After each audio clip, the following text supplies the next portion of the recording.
Welcome to my channel. इसमें हम लोग क्लास 12th के ऑल हिस्ट्री के जितने भी ऑब्जेक्टिव क्वेश्चन हैं उन सारे को कवर करने वाले हैं। चाहे वो प्राचीन भारत हो, मध्यकालीन भारत हो या फिर आधुनिक भारत हो, सभी से हमने इम्पोर्टेंट क्वेश्चनों को इसमें हमने शामिल किया है जो आपके बोर्ड एग्ज़ाम में इस बार पूछे जाएंगे। इसमें कोई भी एक्स्ट्रा फिजूल के क्वेश्चन नहीं है जो आपको डिस्टर्ब करेंगे या बेवजह के क्वेश्चन हैं।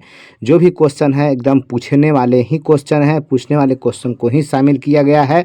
तो जो भी क्वेश्चन लड़ेंगे एकदम डायरेक्ट यहीं से लड़ने वाले हैं। तो आप लोग अच्छे से पूरे ध्यान से पूरे प्रश्न को बढ़िया से सुन लीजिए, समझ लीजिए और बार बार रिवीजन कर लीजिए। एक दो बार आपका हिस्ट्री का टेंशन ख़त्म हो जाएगा और रिजल्ट जो है इस सब्जेक्ट में आप लोग इतिहास बना देंगे। इतिहास सब्जेक्ट में आपको जो है आगे चल के हम बताएंगे कि पीडीएफ कैसे मिलेगा। आपको बस नॉर्मल मैसेज करना है, नंबर हम दे देंगे और आपको वहाँ पे पीडीएफ भी सेंड कर देंगे। 2 पेज में अपना कहीं से भी निकलवा सकते हैं। तो चलिए शुरू करते हैं इसके हम लोग पहले प्रश्न के तरफ से। पहला प्रश्न कहता है यहाँ पे हड़प्पा सभ्यता का खोज कब हुआ था। तो देखिएगा हड़प्पा सभ्यता का खोज जो है 1921 में हुआ था। कब हुआ था? 1921 में हड़प्पा सभ्यता का खोज हुआ था। अच्छे से सुन लीजिए, समझ लीजिए ताकि याद करने में कोई भी दिक्कत ना होगा। पूरे आपके दिमाग में एकदम सेट हो जाएंगे, छप जाएंगे। अगला क्वेश्चन आ जाता है हम लोगों का, हड़प्पा सभ्यता का खोज किसने किया? तो हड़प्पा सभ्यता का खोज जो है दयाराम साहनी के द्वारा किया गया था। कब किया गया था? 1921 में। तो पहली जो है इस सभ्यता की खोज जो है किस स्थल में हुई थी? तो वह हड़प्पा थी। कहाँ थी? हड़प्पा। यानी इस सभ्यता का नाम जो है सिंधु घाटी सभ्यता भी है। तो हड़प्पा सभ्यता का पूछेगा प्रचलित नाम क्या है? तो सिंधु घाटी सभ्यता। सिंधु घाटी सभ्यता को हड़प्पा सभ्यता क्यों कहते हैं? क्योंकि इस स्थल की पहली खुदाई जो है हड़प्पा से ही हुई थी। कहाँ से हुई थी? हड़प्पा से। नेक्स्ट हम लोग समझेंगे। अगला देता है हड़प्पा किस नदी के किनारे स्थित था। तो देखिएगा यह जो हड़प्पा था वह रावी नदी के किनारे स्थित है। कहाँ है? रावी नदी के किनारे स्थित है। आगे समझ लेंगे मोहनजोदड़ो की खोज कब हुआ था। तो मोहनजोदड़ो देखिएगा सिंधु घाटी सभ्यता का जो है खोजा जाने वाला दूसरा स्थल कौन था? मोहनजोदड़ो था, जो 1922 ईस्वी में खोज हुआ। कब हुआ? 1922 में। तो मोहनजोदड़ो की खोज जो है हड़प्पा से साल भर बाद जो है 1922 में इसका जो है पता चला था। जिसका खोज कौन किए हैं यहाँ देख लेंगे, हम समझाए हैं यहाँ पे। मोहनजोदड़ो का खोज किसने किया? तो रखाल दास बनर्जी।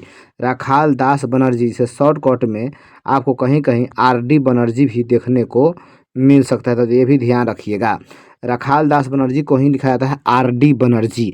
मोहनजोदड़ो की खोज जो है आरडी बनर्जी ने किया था।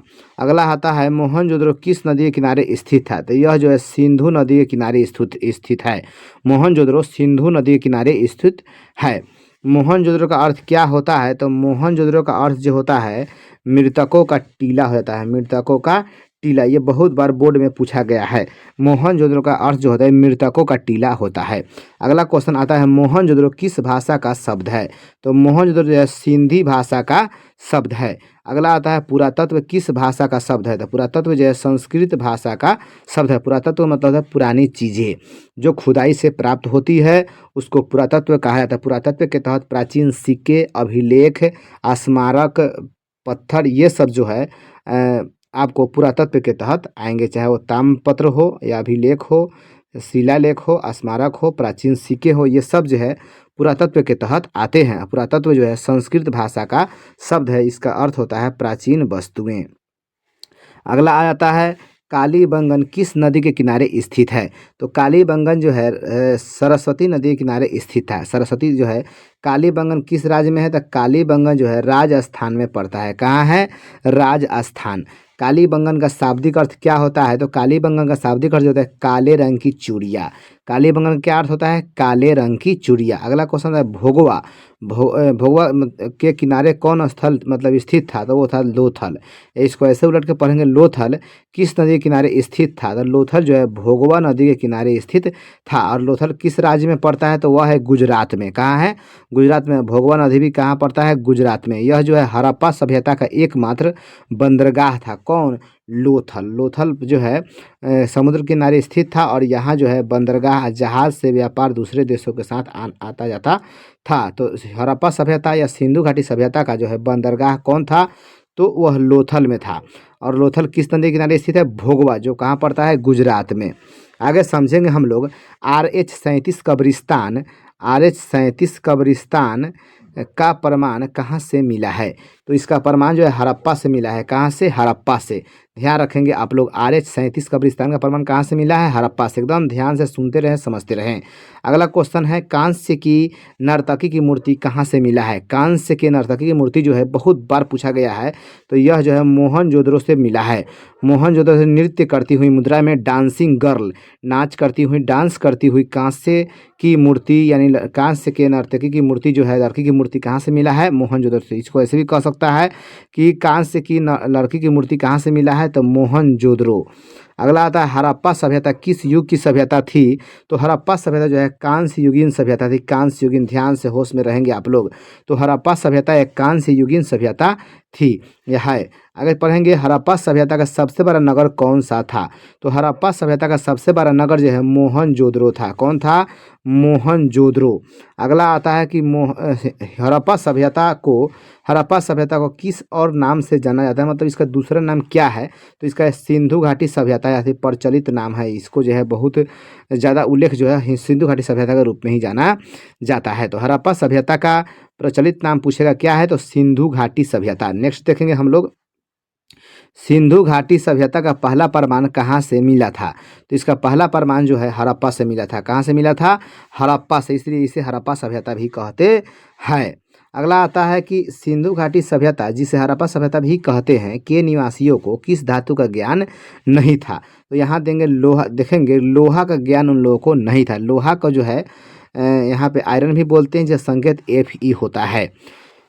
आगे देख लेंगे, सिंध का बाग किस स्थल को कहा जाता था, तो सिंध का बाग जो है मोहनजोदड़ो को ही कहा जाता था, सिंध का बाग।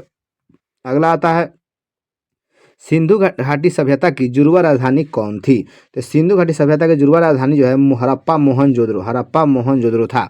बहुत बार पूछा गया है क्वेश्चन, सिंधु घाटी सभ्यता की जुड़वा राजधानी कौन थी, तो यह जो है हड़प्पा और मोहनजोदड़ो था। अगला आता है कि भारतीय पुरातत्व के जनक अर्थात पिता किन्हें कहा जाता है, तो वे थे अलेक्जेंडर कनिंघम, जिसे शॉर्टकट में ए कनिंघम भी आपको देखने को मिल सकता है। अलेक्जेंडर कनिंघम को भारतीय पुरातत्व का जनक अर्थात पिता कहा जाता था। अगला आता है, सैंधववासी मिठास के लिए किसका प्रयोग करते थे, तो ये लोग शहद का प्रयोग करते थे। किसका, हनी का, शहद का प्रयोग करते थे। नेक्स्ट आ जाता है, सिंधु घाटी सभ्यता अर्थात सिंधु सभ्यता के निवासियों ने किस लिपि का आविष्कार किया था, तो ये जो लोग थे, ये जो इनके लिपि का जो नाम था, भाव चित्रात्मक लिपि था। क्या, भाव चित्रात्मक लिपि। तो सिंधु घाटी सभ्यता के निवासियों ने भाव चित्रात्मक लिपि का आविष्कार किया था। अभी तक यह लिपि पढ़ी नहीं जा सकी है। नेक्स्ट क्वेश्चन हम लोग पढ़ते हैं, सिंधु घाटी सभ्यता का बंदरगाह कौन सा था, तो ये जो है लोथल था। क्या था, लोथल, जो गुजरात में स्थित है। कहाँ है, गुजरात में। अगला आता है, तिथि निर्धारण करने की वैज्ञानिक विधि को क्या कहते हैं, तो यह कार्बन 14 विधि के द्वारा किसी भी पुरातत्व की जो है उसका उम्र ज्ञात किया जाता है। अगला आता है कि सिंधु घाटी सभ्यता में किसकी उपासना अर्थात पूजा सर्वाधिक प्रचलित थी, तो ये जो थे मातृ देवी। किसकी, मातृ देवी, याद रखेंगे, मातृ देवी की पूजा जो है सर्वाधिक प्रचलित थी। अगला आता है कि सिंधु घाटी सभ्यता कैसी सभ्यता थी, तो यह जो है नगरीय सभ्यता थी, अर्थात शहरीय सभ्यता थी, यह नगर था सब। अगला आता है कि सिंधु घाटी सभ्यता में विशाल स्नानागार अर्थात ग्रेट बाथ के अवशेष कहाँ से मिले हैं, तो ये जो मिले हैं मोहनजोदड़ो से। तो विशाल स्नानागार या विशाल अन्नागार के प्रमाण भी आपको मोहनजोदड़ो से ही मिले हैं। आगे देखेंगे हम लोग, अगला आता है कि हिंदू देवताओं में कौन सैंधव सभ्यता का प्रमुख देवता था, तो ये जो शंकर जी थे, जिसे शिव बोला जाता है। अगला आता है कि सिंधु घाटी सभ्यता में हल का प्रमाण कहाँ से मिला है, हल का प्रमाण जो है कालीबंगन से मिला है। कहाँ से, काली, अर्थात हल जब वहाँ से मिला तो जोता हुआ खेत जो है वहीं से मिलेगा। हल है तो खेत वहीं जोताएगा ना, तो यहाँ एक पूछ सकता है आपसे कि जोते हुए खेत के प्रमाण कहाँ से मिले हैं, तो ये जो कालीबंगन से ही मिले हैं। जोते हुए खेत का प्रमाण कहाँ से, तो कालीबंगन से, और हल का प्रमाण भी कहाँ से, तो कालीबंगन से ही मिले हैं। एकदम शुद्ध रूप से आपको पढ़ाए जाएंगे, किसी प्रकार के इसमें गलती, एरर, अशुद्धि 1% भी नहीं मिलेंगे। कोई भी एरर हो तो आप हमको चैलेंज करेंगे, हम आपको जो है उचित इनाम भी देंगे। और आपको इस तरह जो है किसी प्रकार की जो तरह-तरह का आपको गलती मिल रहा है, क्वेश्चन बैंक हो, मॉडल पेपर हो, विभिन्न प्रकाशन हो, विद्यार्थी कन्फ्यूज़ हो जा रहा है, यहाँ बिना कन्फ्यूजन के आप लोग बिना किच-काच के 100% शुद्धता के साथ आपको मिलेगा। 24 कैरेट का जो है सोना है, यह आपको। आगे देखेंगे, अगला आ जाता है कि सिंधु सभ्यता में नृत्य करती हुई लड़की की मूर्ति कहाँ से मिली? तो ये जो है मोहनजोदड़ो से ही मिली है, जो कांसे की बनी हुई थी, हमने आपको पहले ही बताया है। अगला आता है लिपस्टिक का प्रमाण कहाँ से मिला है? लिपस्टिक का प्रमाण जो चंद्रहुदरो से मिला है। देखिए कि उस समय की महिलाएं जो है लिपस्टिक का प्रयोग किया करती थी, आज ये नया नहीं है बल्कि प्राचीन है। तो लिपस्टिक का प्रमाण जो है कहाँ से मिला है? चंद्रहुदरो से। अगला क्वेश्चन है मुद्रा राक्षस के लेखक कौन है? तो मुद्रा राक्षस विशाख दत्त, होश में रहेंगे। विशाख दत्त जो है मुद्रा राक्षस के लेखक हैं, बहुत बार पूछे जा चुके हैं ये क्वेश्चन। अगला आता है कि राज तरंगिणी के लेखक कौन थे? तो राज तरंगिणी के कल्हन, कौन? कल्हन। राज तरंगिणी के लेखक जो है कल्हन है।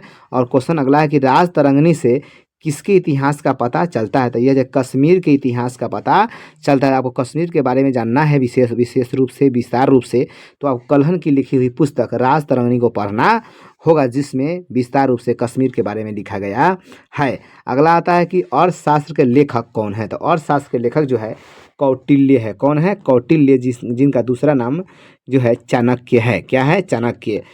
तो यहाँ ध्यान रखेंगे, अर्थशास्त्र के लेखक जो है कौटिल्य या चाणक्य है। अगला आता है महाभाष्य नामक पुस्तक के लेखक या रचनाकार कौन है? तो महाभाष्य जो पुस्तक है उसके लेखक पतंजलि हैं। कौन है? पतंजलि। इन्होंने योग का शुरुआत किया था भारत में, पतंजलि ने। तो महाभाष्य नामक पुस्तक के लेखक या रचनाकार कौन है? पतंजलि। अगला क्वेश्चन आता है जैन साहित्य को क्या कहा जाता है? तो जैन साहित्य को आगम कहा जाता है। क्या कहा जाता है? आगम। अगला आता है पुष्यमित्र शुंग के पुरोहित कौन थे? पुष्यमित्र शुंग या पुष्पमित्र शुंग जो कहिए, तो ये जो है इनके पुरोहित मतलब पूजा कराने वाले, मेन धार्मिक सलाह सुझाव देने वाले जो है पतंजलि थे। पतंजलि किनके समकालीन थे या किनके शासनकाल में थे? तो ये पुष्यमित्र शुंग, शुंग वंश के संस्थापक पुष्यमित्र शुंग के पुरोहित थे। कौन? पतंजलि। अगला क्वेश्चन आ जाता है कि चंद्रगुप्त मौर्य का प्रधानमंत्री कौन था? तो चंद्रगुप्त मौर्य का प्रधानमंत्री जो थे वो कौन थे? कौटिल्य अर्थात चाणक्य थे। और चाणक्य जो इनका गुरु भी था, तो चंद्रगुप्त मौर्य का जो गुरु पूछेगा तो कौन हो जाएगा? चाणक्य या कौटिल्य ही। तो कौटिल्य ने ही चंद्रगुप्त मौर्य को उस काबिल बनाया कि ये भारत के गद्दी पर बैठ पाए, इन्हीं के दुआ आशीर्वाद शिक्षाओं के प्रेरणा से। अगला क्वेश्चन आता है मौर्य वंश का संस्थापक कौन था? तो मौर्य वंश का संस्थापक जो है चंद्रगुप्त मौर्य हुए। कौन हुए? चंद्रगुप्त मौर्य। इन्होंने नंद वंश के जो है घनानंद को पराजित करके या नंद वंश के खत्म करके उसके स्थान पर मौर्य वंश की स्थापना किए थे। कौन? चंद्रगुप्त मौर्य, मौर्य वंश के संस्थापक, पहले राजा।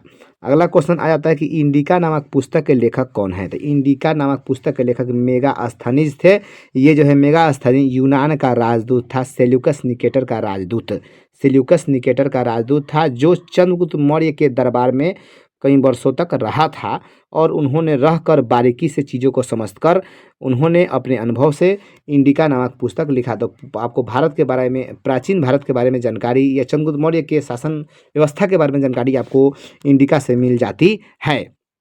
अगला क्वेश्चन आ जाता है कि मेगास्थनीज किस देश का राजदूत या यात्री था? तो ये जो थे यूनान के थे। कहाँ के थे? हमने अभी अभी बताया आपको। अगर देखेंगे ये इजी क्वेश्चन है, बहुत बार पढ़े होंगे आप लोग। मेगास्थनीज किसका राजदूत था? तो ये जो थे यूनानी सम्राट सेल्यूकस निकेटर का जो है राजदूत था। सेल्यूकस निकेटर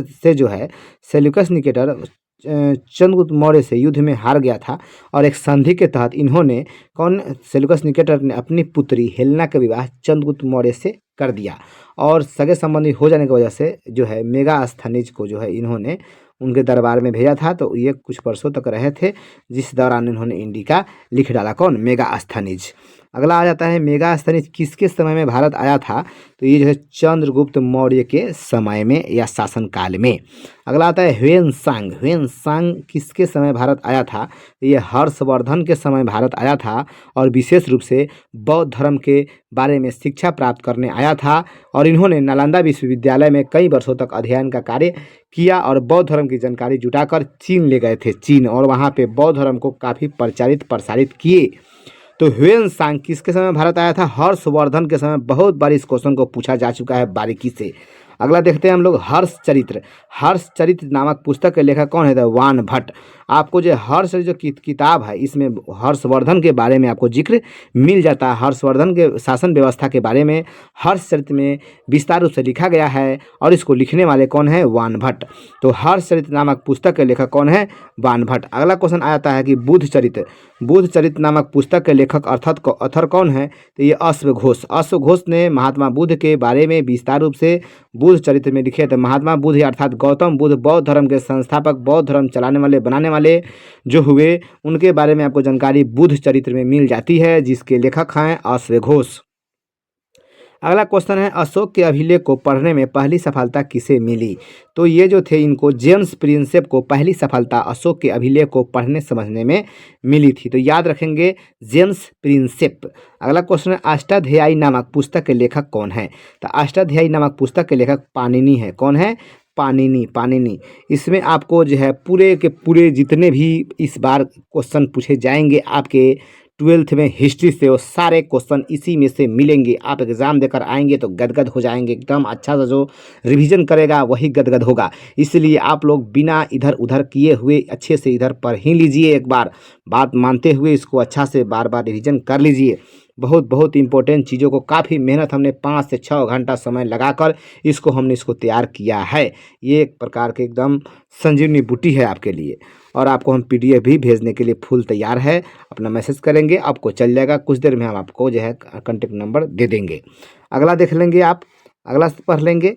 अगला क्वेश्चन है तो अष्टाध्यायी के लेखक कौन हो जाएंगे? पाणिनि। अगला देखेंगे प्रयाग प्रशस्ति। प्रयाग प्रशस्ति नामक पुस्तक जो है कि यहाँ कहता है प्रयाग प्रशस्ति का संबंध किस गुप्त शासक से है? तो प्रयाग प्रशस्ति के जो है संबंध समुद्रगुप्त के बारे में आपको जानकारी प्रयाग प्रशस्ति में मिल जाता है। तो प्रयाग प्रशस्ति का संबंध किस गुप्त शासक से है? समुद्रगुप्त। अगला आता है कि प्राचीन भारत में अभिलेख की शुरुआत किस शासक ने की थी? तो वे जो थे अशोक थे। कौन थे? सम्राट अशोक ने प्राचीन भारत में अभिलेख की शुरुआत किए थे। ये मौर्य वंश के महानतम शासकों में काउंट अर्थात गिनती किए जाते हैं। अगला आता है कि अशोक किस वंश के शासक थे? तो अभी बताया हमने मौर्य वंश। कौन? मौर्य वंश के अशोक राजा थे।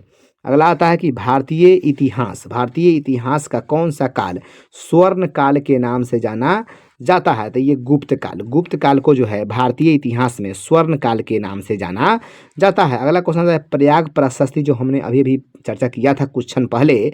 प्रयाग प्रशस्ति की रचना किसने की? तो ये हरिसेन। आपको ऐसे या ऐसे किसी भी रूप में लिखे हुए मिल सकते हैं। तो प्रयाग प्रशस्ति नामक पुस्तक के लेखक कौन है? हरिसेन, जिसमें आपको समुद्रगुप्त के बारे में या गुप्त वंश के बारे में जानकारी मिलता है। अगला आता है पतंजलि के महाभाष्य से किसकी जानकारी मिलती है? तो पतंजलि के महाभाष्य से मौर्य काल की जानकारी मिलती है। किस काल की? मौर्य काल की। पतंजलि के महाभाष्य से किसकी जानकारी मिलती है? मौर्य काल की। और पतंजलि जो है पुष्यमित्र शुंग के पुरोहित थे। और पुष्यमित्र शुंग जो है मौर्य वंश के जो है सर्वनाश करके लास्ट जो राजा बृहदत्त था, अंतिम मौर्य वंश का अंतिम राजा बृहदत्त का वध करके और गद्दी प्राप्त करके मौर्य वंश को समाप्त करके उस स्थान पर शुंग वंश स्थापित किए। तो ये सब अपने शासन का अपने समय में अपने आँखों से जो है पतंजलि देखे हुए हैं। और ये सब महाभाष्य में इन सारे चीज़ों का चर्चा ये किए हुए हैं। तो क्वेश्चन पूछा कि पतंजलि के महाभाष्य से किसकी जानकारी मिलती है? तो मौर्य काल की। नेक्स्ट क्वेश्चन की तरफ हम लोग बढ़ जाते हैं। अगला आता है कि धम्म महामात्रों को किसने नियुक्त किया था? तो धम्म महामात्रों को जो है अशोक नियुक्त किया था। कौन? अशोक। बौद्ध धर्म के प्रचार प्रसार के लिए इन्होंने धम्म महामात्र को नियुक्त किया था। अगला आता है कि 16 महाजनपदों में, यहाँ गलती से लिखा गया है, सब सुधार कर हो जाएगा। 16 महाजनपदों में सबसे शक्तिशाली जो है महाजनपद कौन था? तो वह मगध था। कौन था? मगध। काफ़ी 16 महाजनपद में सबसे शक्तिशाली जो था वह मगध ही था। अगला आता है कि पुराणों की संख्या कितनी है? तो पुराण जो है 18 गो है। पुराण का गो है 18 गो है। वेद 4 गो है, पता होना चाहिए सब। अगला क्वेश्चन आता है कि पाटलिपुत्र नगर की स्थापना किसने की थी? तो पाटलिपुत्र नगर की स्थापना उदयन किए थे, जो इसका दूसरा नाम उदयभद्र भी है, तो इसी को उदयन या उदयभद्र बोला जाता है। तो पाटलिपुत्र जो आधुनिक पटना है, जिसका प्राचीन नाम पाटलिपुत्र हुआ करता था, उसकी स्थापना उदयन अर्थात उदयभद्र करते हैं। अगला क्वेश्चन आता है पंच चिन्ह वाले सिक्के, पंच चिन्ह वाले सिक्के किस चीज़ के बने होते थे? तो ये जो थे तांबे और चांदी के बने होते थे, पंच चिन्ह वाले सिक्के बने होते थे तांबे एवं चांदी के। नेक्स्ट क्वेश्चन देखेंगे, और शास्त्र एवं इंडिका जो मेगास्थनीज का है, और शास्त्र एवं इंडिका से, और शास्त्र हो गया चाणक्य का और इंडिका हो गया मेगास्थनीज का, से किस राजवंश की जानकारी मिलती है? तो ये जो है मौर्य राजवंश की जानकारी मिलती है। अगला आता है वज्जी को सामाजिक ग्रंथों में क्या कहा गया है? तो उसको बोला गया गणतंत्र। गणतंत्र की शुरुआत जो है वज्जी को बोला, वज्जी से हुआ था, और उसको जो है गणतंत्र बोला जाता है, वज्जी को ही। अगला आता है कि जनपद का शाब्दिक अर्थ क्या होता है? तो जनपद का शाब्दिक अर्थ होता है जहां लोग अपना घर बनाते हैं, उसे जनपद कहते हैं। अगला समझ लेंगे आप लोग, भारत का नेपोलियन किसे कहा जाता है, या भारत का नेपोलियन किस शासक को बोला जाता है? तो समुद्रगुप्त को। किसको? समुद्रगुप्त को भारत का नेपोलियन बोला जाता है। या यूरोप का समुद्र को पूछेगा, यूरोप का समुद्रगुप्त किसे कहा जाता है? तो वो नेपोलियन, एक दूसरे को उलट देना है। तो बहुत बार क्वेश्चन पूछा गया है कि भारत का नेपोलियन किस शासक को कहा जाता है? तो समुद्रगुप्त। अगला क्वेश्चन है फाहियान किसके शासनकाल में भारत आया था? तो फाहियान जो है चंद्रगुप्त द्वितीय के शासनकाल में आया था। चंद्रगुप्त द्वितीय ने विक्रमादित्य की उपाधि धारण की थी, और चंद्रगुप्त द्वितीय जो है गुप्त वंश का राजा था। किसका? गुप्त वंश का। होश में रहेंगे, चंद्रगुप्त मौर्य मौर्य वंश का, जबकि चंद्रगुप्त द्वितीय गुप्त वंश का। तो फाहियान जो है इन्हीं के शासनकाल में भारत आए थे। अगला क्वेश्चन आता है कि किस शिलालेख से अशोक द्वारा कलिंग विजय का पता चलता है? तो ये उनके 13वें अभिलेख, 13वें अभिलेख या 13वें शिलालेख से जो है कलिंग विजय का पता हम लोग को होता है। अगला क्वेश्चन आता है कि यूरोप का समुद्रगुप्त किसे कहा जाता है? तो यूरोप का समुद्रगुप्त जो है नेपोलियन को कहा जाता है। अगला क्वेश्चन है गुप्तों के काल में कौन चीनी यात्री भारत आया था? गुप्तों के काल में, तो गुप्तों के काल में फाहियान आया था, जो हमने अभी अभी पढ़ाया है कि कौन से जो है चीनी यात्री जो है चंद्रगुप्त मौर्य के काल में आए थे। चंद्रगुप्त मौर्य कह रहे हैं द्वितीय द्वितीय के काल में, तो वो फाहियान थे। फाहियान, तो गुप्तों के काल में फाहियान आए थे। और फाहियान किसके शासन काल में आए थे? चंद्रगुप्त द्वितीय, चंद्रगुप्त द्वितीय। होश में सुनेंगे आप लोग। अगला आता है कि किस शासक को प्रियदर्शी भी कहा जाता है? तो अशोक को। किसको? अशोक को। अगला आता है कि मौर्य काल में टकसाल के प्रधान को किस नाम से जाना जाता था? तो ये जिनको बोला जाता है लक्षणाध्यक्ष। क्या बोला जाता था? लक्षणाध्यक्ष। बहुत बार पूछा गया है, होश में रहेंगे। मौर्य काल में टकसाल के प्रधान को लक्षणाध्यक्ष बोला जाता था। अगला आता है तक्षशिला विश्वविद्यालय कहाँ स्थित है? तो पाकिस्तान। अगला समझेंगे धर्म की शुरुआत किस शासक ने की थी? तो अशोक ने। किसने? अशोक ने। धर्म मतलब धर्म, अशोक के धर्म को धर्म बोला गया। अगला आता है कि सम्राट अशोक के अभिलेख भारत में किस लिपि में मुद्रित हुए मिले हैं? तो ब्राह्मणी लिपि में। किस लिपि में? ब्राह्मणी लिपि में सम्राट अशोक के अभिलेख भारत में मिले हैं। अगला आता है कि हर्यक वंश के संस्थापक कौन थे? तो बिंबिसार। हर्यक वंश के संस्थापक कौन थे? बिंबिसार थे। बिंबिसार। बिंबिसार की हत्या किसने की? तो उसका ही पुत्र अजातशत्रु। उसका ही पुत्र कौन था? अजातशत्रु था, जिसने अपने पिता बिंबिसार की हत्या करके गद्दी हथिया ली। अगला आता है कि अजातशत्रु की हत्या किसने की? तो जैसी करनी वैसी भरनी वाला बात आ गया। अजातशत्रु की हत्या भी उसका पुत्र उदयन ने करके गद्दी हथिया लिया। यही उदयन पाटलिपुत्र की स्थापना जो है किए थे। अगला आता है कि अशोक किसका पुत्र था? तो अशोक जो है बिंदुसार का, बिंबिसार का नहीं, बिंबिसार का पुत्र जो है अजातशत्रु था, जबकि अशोक का पुत्र जो है, अशोक जो है किसका पुत्र था? बिंदुसार का। तो बिंदुसार का पुत्र अशोक था और बिंबिसार का पुत्र अजातशत्रु था। बिंदुसार का पुत्र अशोक था, जबकि बिंबिसार का पुत्र अजातशत्रु था, जो हर्यक वंश के थे। अगला है कि मौर्य वंश का तीसरा शासक कौन था? तो मौर्य वंश का तीसरा शासक अशोक था। पहला जो हुआ चंद्रगुप्त मौर्य हुआ, दूसरा हुआ बिंदुसार, और इसका पुत्र तीसरा जो है राजा बना अशोक। काफ़ी लड़ाइयाँ और अपने भाइयों को मारते काटते हुए इसको जो है सफलता मिला। नेक्स्ट, ये कोई सफलता नहीं कही जा सकती है। नेक्स्ट देखेंगे, किसने विक्रमादित्य की उपाधि धारण की थी? बहुत बहुत इंपॉर्टेंट। चंद्रगुप्त द्वितीय। किसने विक्रमादित्य की उपाधि धारण की थी? तो कौन थे ये? चंद्रगुप्त द्वितीय थे। अगला आता है कि यूनानी शासक सिकंदर ने किसके शासनकाल में भारत पर हमला किया था? तो घनानंद उस समय राजा हुआ करते थे भारत के, जिसके शासनकाल में यूनानी शासक सिकंदर ने भारत पर हमला किया और ये समय था 325 ईसा पूर्व। नेक्स्ट क्वेश्चन आता है कि प्रथम बौद्ध संगीति का आयोजन किसके शासन काल में हुआ था? तो ये जो थे अजात शत्रु, कौन थे? अजात शत्रु, जो राजगीर में हुआ था। तो प्रथम बौद्ध संगीति का आयोजन अजात शत्रु के शासन काल में राजगीर में किया गया। ध्यान रखिएगा, बहुत बहुत इंपॉर्टेंट है। बौद्धों क्या जो है 4 गो बड़ा बड़ा सम्मेलन हुआ था और प्रथम जो है अजात शत्रु के शासनकाल में राजगीर में हुआ था। और यहाँ है द्वितीय बौद्ध संगीति जो है कालाशोक के शासनकाल में वैशाली में हुआ था। कहाँ हुआ था? वैशाली में।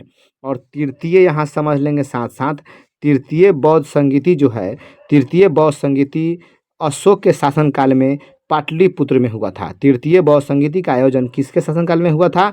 तो अशोक के शासनकाल में पाटलिपुत्र में हुआ था। कहाँ? पाटलिपुत्र में। अशोक में 3 गो अक्षर है तो तृतीय से याद रखें 3 तो अशोक का जो है अशोक के शासनकाल में तृतीय बौद्ध संगीति का आयोजन हुआ जो पाटलिपुत्रा में हुआ था। और चौथा जो हुआ था चतुर्थ बौद्ध संगीति का आयोजन किसके शासनकाल में? तो कनिष्क के शासनकाल में कश्मीर के कुंडल वन में हुआ था। कश्मीर के कुंडल वन में कनिष्क के शासनकाल में चौथी बौद्ध संगीति, कनिष्क में भी 4 गो वर्ण है, क न स आ क, कनिष्क है ना जी, कनिष्क। तो चौथी 4, तृतीय 3, ऐसे भी हल्का सोच सकते हैं आप ना। और पहला जो है किसके शासनकाल में हुआ था? तो पहला जो हुआ अजात शत्रु के शासनकाल में हुआ था और राजगीर में हुआ था। द्वितीय कालाशोक के वैशाली में, तृतीय अशोक पाटलिपुत्रा, चतुर्थ कनिष्क कश्मीर के कुंडल वन में। ठीक है, सब क है क कश्मीर, कनिष्क, कश्मीर, कुंडल वन। चौथी, अगला देखेंगे, चंद्रगुप्त मौर्य ने अपना शरीर कहाँ त्याग किया था? तो मौर्य वंश के जो संस्थापक थे चंद्रगुप्त मौर्य, उन्होंने अपना शरीर मैसूर के श्रवण बेलगोला में उपवास के द्वारा अपने शरीर का त्याग किए। अंतिम समय में चंद्रगुप्त मौर्य जो है जैन धर्म स्वीकार कर लिए और जैन परंपरा के अनुसार अपने शरीर का जो है त्याग कर दिए। तो ये जगह है मैसूर के श्रवण बेलगोला में। अगला आता है मगध की राजधानी कहाँ थी? तो मगध की राजधानी जो है पाटलिपुत्र थी। कहाँ थी? पाटलिपुत्र। 16 महाजनपदों में सबसे शक्तिशाली मगध की राजधानी कहाँ थी? पाटलिपुत्र। अगला है अर्थशास्त्र की रचना किस शताब्दी ईसा पूर्व में हुई थी? तो चौथी शताब्दी ईसा पूर्व। अर्थशास्त्र की रचना किस शताब्दी ईसा पूर्व में हुई थी? तो चौथी शताब्दी ईसा पूर्व। ध्यान रखेंगे, अगला ध्यान से पढ़ते रहेंगे, तेजी में फटाफट निकाल लेते हैं हम। यूरोप का कालिदास किसे कहा जाता है? तो शेक्सपियर को। शेक्सपियर जो है यूरोप का अर्थात इंग्लैंड का जो है बहुत बड़े नाटककार थे, कवि थे। अगला क्वेश्चन आता है, भारत का शेक्सपियर किसे कहा जाता है? तो कालिदास को। भारत का शेक्सपियर कालिदास को, यूरोप का शेक्सपियर, यूरोप का कालिदास शेक्सपियर को। ये अपना कन्फ्यूजन क्लियर रखिएगा। अगला समझिए, गुप्त वंश का संस्थापक कौन था? तो श्रीगुप्त। गुप्त वंश का संस्थापक कौन था? श्रीगुप्त। अगला आ जाता है कि महान वैद्य धन्वंतरी किसके शासनकाल में थे? तो ये जो थे चंद्रगुप्त द्वितीय के शासनकाल में थे। तो धन्वंतरी जो है चंद्रगुप्त द्वितीय के दरबार में रहा करते थे, उनके नवरत्नों में शामिल थे। अगला आता है, किस गुप्त सम्राट को उसके सिक्कों पर वीणा बजाते हुए दिखाया गया है? तो समुद्रगुप्त। अगला है, किस गुप्त सम्राट के दरबार में 9 रत्न थे? 9 रत्न। चंद्रगुप्त द्वितीय जो है अपना नवरत्न बनाए थे, जिनके दरबार में धन्वंतरी थे, कालिदास, ये जैसे महान लोग हुआ करते थे। अगला क्वेश्चन है, कालिदास किस शासक के नवरत्नों में शामिल थे? तो चंद्रगुप्त द्वितीय। अगला आता है, कुषाण वंश का महानतम शासक कौन था? तो कनिष्क जो है कुषाण वंश से संबंधित थे और उस वंश का जो है सबसे महानतम शासक साबित हुए कनिष्क। अगला आता है कि महाभारत का युद्ध कितने दिनों तक चला था? तो यह जो 18 दिन चला था। कितना दिन? 18 दिन। अगला आता है, महाभारत के रचनाकार कौन है? तो वेद व्यास। अगला आता है कि महाभारत की रचना किस भाषा में हुई? तो संस्कृत में हुई। अगला सुनते चले तेजी में एकदम आप लोग, गंगापुत्र किसे कहा जाता था? तो गंगापुत्र भीष्म को कहा जाता था, जिसने आजीवन शादी न करने की प्रतिज्ञा खा ली, इसलिए कारण उनको ब्रह्मचारी भी बोला गया, भीष्म बोला गया, गंगापुत्र इनको बुलाया जाता था। अगला आता है कि महाभारत का युद्ध कुरुक्षेत्र के मैदान में कितने दिनों तक चला था? 18 दिन। कितना दिन? 18 दिन। दुर्योधन की माँ कौन थी? गांधारी। दुर्योधन की माँ कौन थी? दुर्योधन की माता जो है गांधारी थी और गांधारी के पति का नाम जो है धृतराष्ट्र था, जो अंधे थे जन्म से। अगला आता है कि युधिष्ठिर युधिष्ठिर भीम अर्जुन की माता का नाम क्या था? तो कुंती, कुंती। और आगे आता है नकुल और सहदेव के माता का नाम माद्री था। तो यहाँ देखेंगे पांडव के जो पिता थे पांडु, उन्होंने दो शादियाँ कर रखी थी, एक कुंती से और माद्री से। कुंती के जो है कुंती से के शरीर से जो जन्म लिया युधिष्ठिर भीम अर्जुन, और माद्री के शरीर से नकुल और सहदेव, लेकिन फिर भी ये तीनों दो पांचों भाई मिलकर साथ में रहते थे और पांडव कहलाए। तो पांडव की संख्या क्या कितनी हो गई? 5 हो गई। पांडव कितने थे? 5 थे। पांडु की कितनी पत्नियां थी? पांडु की 2 पत्नियां थी, एक कुंती एक माद्री। अगला आता है धृतराष्ट्र की पत्नी का नाम क्या था? गांधारी, गांधारी। अगला आता है श्री कृष्ण की बहन सुभद्रा का विवाह किसके साथ हुआ था? अर्जुन के साथ। अगला है भीम की पत्नी का नाम क्या था? भीम की पत्नी का नाम हिडिंबा था। क्या नाम था? हिडिंबा। और घटोत्कच किसका पुत्र था? भीम का, जो हिडिंबा के शरीर से जन्म लिया था। कौन? घटोत्कच। तो भीम की पत्नी का नाम हिडिंबा और भीम के बेटा का नाम घटोत्कच था, घटोत्कच। घटोत्कच किसका पुत्र था? भीम का। अगला आ गया द्रौपदी किसकी पत्नी थी? पूछेगा तो द्रौपदी जो है पांचों पांडवों की पत्नी थी। अगला क्वेश्चन आता है कुरुक्षेत्र की राजधानी, सॉरी कुरु वंश की राजधानी कहाँ थी? तो कुरुक्षेत्र, कुरुक्षेत्र, या इसको आप कुरुवंश की राजधानी के तौर पर हस्तिनापुर भी बोल सकते हैं। हस्तिनापुर याद रखेंगे, हस्तिनापुर। अगला आ गया देवव्रत का दूसरा नाम क्या है? भीष्म, भीष्म। देवव्रत का दूसरा नाम भीष्म। अगला आता है महाभारत का युद्ध कहाँ लड़ा गया था? तो कुरुक्षेत्र के मैदान में, कुरुक्षेत्र के मैदान में। अगला आता है गीता रहस्य के लेखक कौन है? तो बाल गंगाधर तिलक, बाल गंगाधर तिलक। आगे पढ़ेंगे आप लोग गीता में कुल कितने अध्याय तथा श्लोक है? तो गीता में 18 गो अध्याय और 700 श्लोक है। 18 दिन महाभारत चला था, 18 गो अध्याय है, ध्यान रखिएगा। गीता में कुल कितने अध्याय है? तो 18 गो अध्याय है और 700 श्लोक है।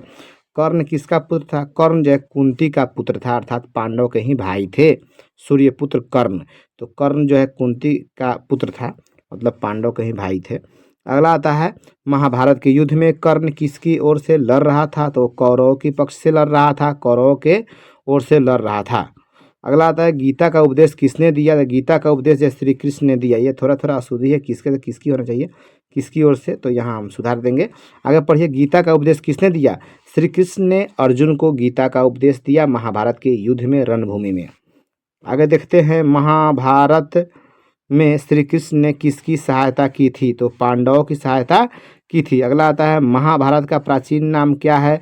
जय संहिता, जय संहिता जो है महाभारत का प्राचीन नाम है। अभिमन्यु किसका पुत्र था? अभिमन्यु जो है अर्जुन का पुत्र था। किसका? अर्जुन का, जो महाभारत में चक्रव्यूह में फंसकर मारा गया। आगे आता है यात्रियों का राजकुमार किसे कहा जाता है? तो चीनी यात्री ह्वेनसांग को। किसको? ह्वेनसांग को जो है यात्रियों का राजकुमार कहा जाता है। अगला आता है कि चीनी यात्री ह्वेनसांग विशेष रूप से किस धर्म की शिक्षा के लिए भारत आया था? तो बौद्ध धर्म की शिक्षा के लिए नालंदा विश्वविद्यालय में पढ़ने आया था। अगला आता है वेदों की संख्या कितनी है? तो वेद जो है 4 गो है, पुराण 18 गो है। अगला देखते हैं सबसे प्राचीन वेद ऋग्वेद है। कौन है? ऋग्वेद। वेदांग कै गो? 6 गो। वेद को जानने के लिए पहले वेदांग को जानना पड़ेगा। तो 6 गो वेदांग होता है, आपको वेदांग जानना होगा। वेद के अंग को वेदांग कहते हैं। जैन धर्म के प्रथम तीर्थकर कौन थे? तो जैन धर्म के प्रथम तीर्थकर ऋषभदेव थे। कौन थे? ऋषभदेव। जैन धर्म के 23वें तीर्थकर कौन हुए? तो पार्श्वनाथ, पार्श्वनाथ। यानी जैन धर्म के प्रथम तीर्थकर जो है ऋषभदेव हुए। 24 गो तीर्थकर हुए, तो में प्रथम ऋषभदेव और 23वां नंबर पार्श्वनाथ और 24वां तीर्थकर जो है महावीर स्वामी। महावीर स्वामी जैन धर्म के 24वें तीर्थकर थे। इन्हें वास्तविक संस्थापक बोला जाता है। किन्होंने? जिन्होंने जैन धर्म को वास्तविक पहचान जो है लोगों के बीच इस जैन धर्म को ला दिया था, इसलिए इन्हें वास्तविक संस्थापक बोला जाता है। जैन धर्म का वास्तविक संस्थापक किन्हें माना जाता है? तो महावीर स्वामी को। अगला आता है महावीर स्वामी का जन्म कहाँ हुआ था? बिहार के वैशाली में कुंडग्राम या कुंडलवन नामक स्थान पर। तो ये आपने दोनों ध्यान रखेंगे, कुंडग्राम कहिए या कुंडलवन कहिए। अगला आता है स्तूप किस धर्म से संबंधित? स्तूप जो है बौद्ध धर्म से संबंधित। स्तूप जो है बौद्ध धर्म से संबंधित शब्द है। अगला आता है हीनयान तथा महायान संप्रदाय किस धर्म से संबंधित है? तो यह भी बौद्ध धर्म से संबंधित है। कौन? हीनयान तथा महायान। अगला समझेंगे ऋग्वेद में शिव को किस नाम से संबोधित किया गया है? रुद्र के नाम से, क्या रुद्र के नाम से जो है उल्लेख है। अशोक द्वारा प्रचारित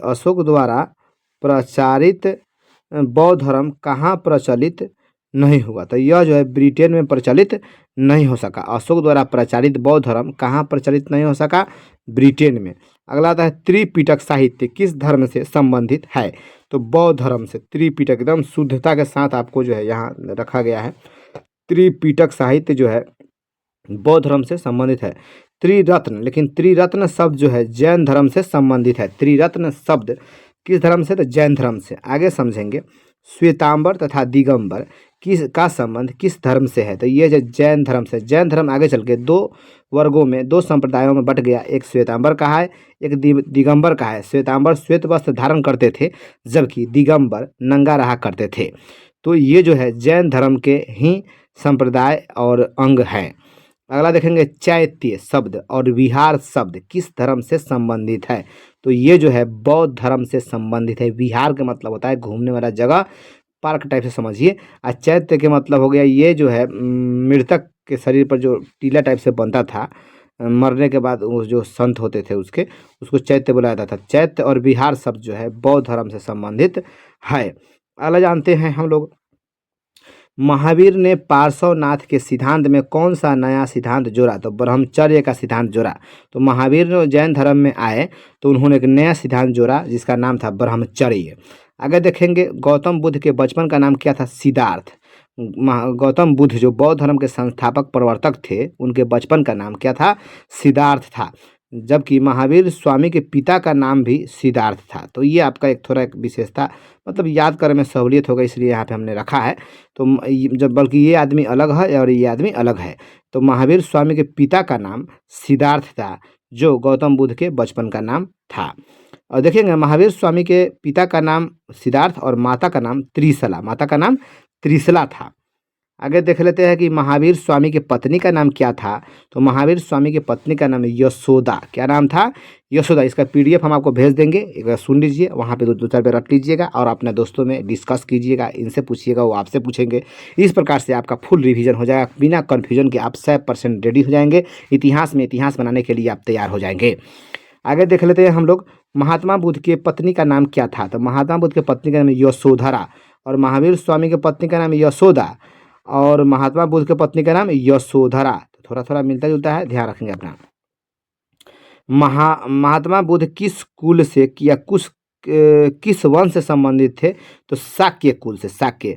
महात्मा बुद्ध जो है, महात्मा बुद्ध या गौतम बुद्ध जो है किस कुल से संबंधित थे? शाक्य कुल से। जबकि महावीर स्वामी किस कुल से संबंधित थे? तो ज्ञात्रिक कुल। ज्ञात्रिक कुल। महावीर स्वामी ज्ञात्रिक कुल से संबंधित थे, जबकि महात्मा बुद्ध शाक्य कुल से संबंध रखते थे। अगला क्वेश्चन है, प्रथम जैन संगीति का आयोजन कहाँ हुआ था? पाटलिपुत्रा में। एक जैन संगीति हुआ जो पाटलिपुत्रा में, संगीति मतलब सम्मेलन हुआ पाटलिपुत्र में, जिसमें आपका जो है जैन धर्म दो संप्रदायों में बट गया था, एक दिगंबर एक श्वेतांबर। आगे देखते हैं, महात्मा बुद्ध का जन्म कहाँ हुआ था? महात्मा बुद्ध का जन्म नेपाल के लुम्बिनी में हुआ था। नेपाल के लुम्बिनी में। अगला देखेंगे, महात्मा बुद्ध के एकमात्र पुत्र का नाम क्या था? महात्मा बुद्ध को एक पुत्र हुआ था जिसका नाम था राहुल, और महावीर स्वामी को एक पुत्री हुई थी एकमात्र, जिसका नाम जो है प्रियदर्शना या अनुजिया लिखा गया है। तो महावीर स्वामी की एकमात्र पुत्री का नाम क्या है? प्रियदर्शना। और महात्मा बुद्ध के पुत्र का नाम राहुल और महावीर स्वामी के पुत्री का नाम प्रियदर्शना या अनुजिया। आगे चलते रहे हम लोग आगे। अगला क्वेश्चन आ जाता है हम लोग का, महावीर स्वामी की मृत्यु कहाँ हो गई थी? तो महावीर स्वामी की मृत्यु पावापुरी 468 ईसा पूर्व पावापुरी में। जबकि गौतम बुद्ध की मृत्यु जो है कुशीनगर, उत्तर प्रदेश के कुशीनगर में 483 ईसा पूर्व में हुआ था। गौतम बुद्ध की मृत्यु कुशीनगर में, महावीर स्वामी की मृत्यु पावापुरी में।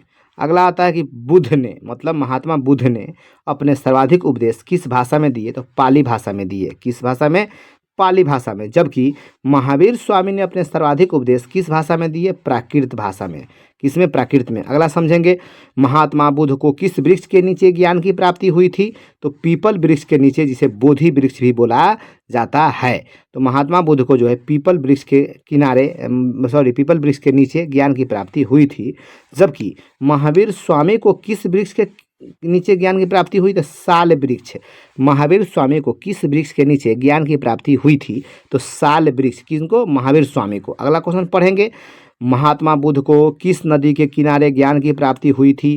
तो निरंजना या फल्गु नदी के किनारे महात्मा बुद्ध को जो है ज्ञान की प्राप्ति हुई थी। अगला पढ़ लेते हैं हम लोग। अगला है कि महावीर स्वामी को किस नदी के तट पर या किस नदी के किनारे ज्ञान की प्राप्ति हुई थी? तो ये जो थे रिजू पालिका नदी के किनारे महावीर स्वामी को ज्ञान की प्राप्ति हुई थी, जबकि महात्मा बुद्ध को निरंजना या फल्गु नदी के तट पर ज्ञान की प्राप्ति हुई थी। अगला हम लोग सुन लेते हैं, दक्षिण भारत में विष्णु के अनुयायी अर्थात उपासक मतलब पुजारी क्या कहलाते थे? तो अलवार। दक्षिण भारत में विष्णु जी को पूजने वाले अलवार कहलाते थे, जबकि शंकर जी मतलब शिव जी को पूजा करने वाले नैनार कहलाए। क्या कहलाए? नैनार।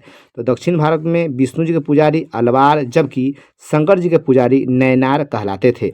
प्रसिद्ध महिला संत कराइकल का संबंध किस धर्म से है?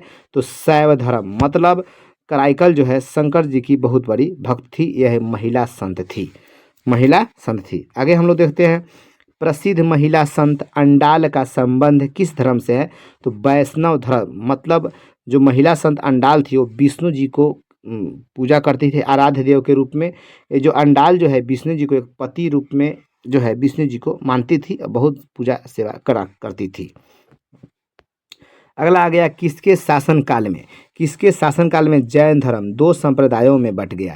तो ये जो है चंद्रगुप्त मौर्य है। चंद्रगुप्त मौर्य के शासनकाल में जैन धर्म 2 संप्रदायों श्वेतांबर तथा दिगंबर में बट गया। आगे हम लोग पढ़ते हैं, सम्राट अशोक ने अपने पुत्र महेंद्र तथा पुत्री संघमित्रा को किस धर्म के प्रचार पर लगा दिया? बौद्ध धर्म। तो सम्राट अशोक के पुत्र का नाम महेंद्र था, जबकि पुत्री का नाम संघमित्रा था। ये लोग आजीवन बौद्ध धर्म के सेवा में लगे रह गए संत बनकर। आगे हम लोग देखते हैं कि बौद्ध धर्म में महात्मा बुद्ध के गृह त्याग करने की घटना को क्या कहा जाता है? तो महाभिनिष्क्रमण। बौद्ध धर्म में महात्मा बुद्ध के गृह यानी घर छोड़ने के घटना को महाभिनिष्क्रमण। मन भनक गया उनके घर से, मन भिनिक गया, इसीलिए इस घटना को महाभिनिष्क्रमण ये सोच के याद करिए। अगला क्वेश्चन बहुत भी आई है, बौद्ध धर्म में महात्मा बुद्ध के मृत्यु को दुनिया छोड़ने को किस नाम से जाना जाता है? तो महापरिनिर्वाण। निर्वाण मन होता है मुक्ति, निर्वाण में क्या होता है? मुक्ति, यानी मुक्त हो गए हमेशा।